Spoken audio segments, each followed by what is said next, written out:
અરવલ્લી જિલ્લાના ધનસુરા તાલુકામાં ખેડૂતના તમાકુની બોરીઓની ચોરી મામલે હવે સીસીટીવી ફૂટેજ સામે આવ્યા છે।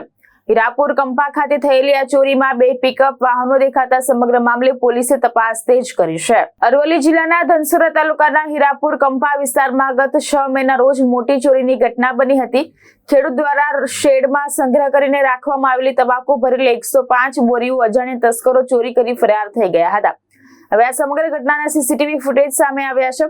ફૂટેજમાં મોડી રાત્રિના સમયે 2 પિકઅપ વાહનો મગનપુરા કંપા તરફ જતા દેખાઈ રહ્યા છે।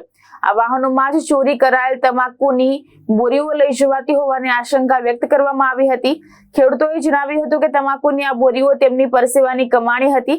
હવે સીસીટીવી ફૂટેજ સામે આવતા આરોપીઓની ઝડપીને કડક કાર્યવાહી કરવાની માંગ ઉઠી છે। હાલ ધનસુરા પોલીસે સમગ્ર મામલે વધુ તપાસ હાથ ધરી છે અને સીસીટીવીના આધારે આરોપીઓ સુધી પહોંચવાના પ્રયાસો શરૂ કર્યા છે।